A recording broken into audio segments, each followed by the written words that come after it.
Campaign to rural Georgia today, visiting students at a high school near Savannah, where they were met by a marching band and a cheering crowd. They head to Atlanta tomorrow for a primetime interview on CNN.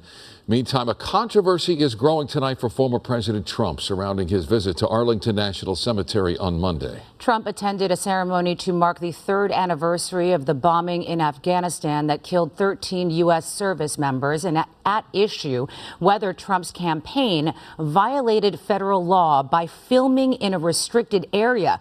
There are also reports campaign staff members got into a physical altercation with a cemetery official when she tried to stop them from filming in a hallowed burial site. KTLA's John Finolio is here now with details. John. Micah Scher, former President Trump has repeatedly criticized President Biden's decision to withdraw from Afghanistan. And he has seized on the deaths of U.S. service members during the chaotic pullout to slam the administration's leadership. But tonight, it is Trump who is facing criticism for what appears to be a photo op on hallowed ground.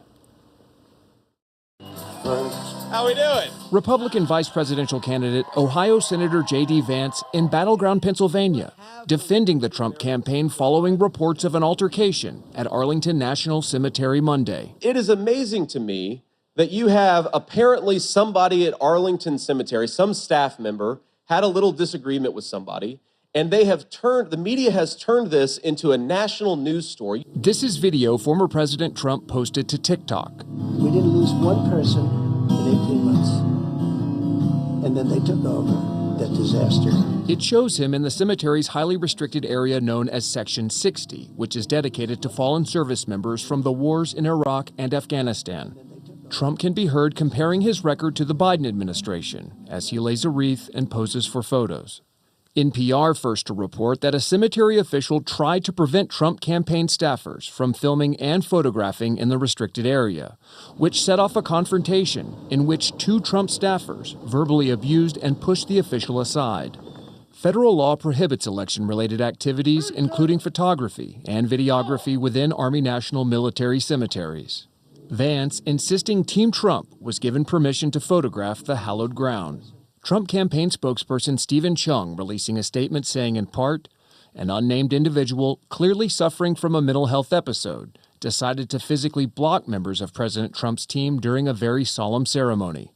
The GOP nominee was visiting the cemetery on the 3-year anniversary of a bombing at the Kabul, Afghanistan airport, which killed 13 Marines, following President Biden's decision to withdraw the U.S. military from the war-torn country.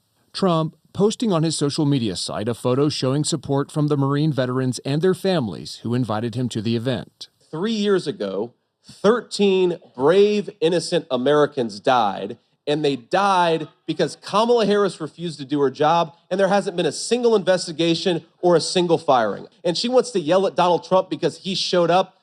She can go to hell. This photo op drawing widespread condemnation from across the political spectrum. The nonpartisan organization Veterans for Responsible Leadership posting on X, Trump not only violated the sanctity of Arlington, but he violated the official cemetery conduct.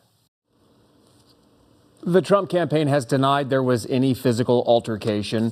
The cemetery released a statement confirming that an incident occurred and a report was filed, but did not provide additional information.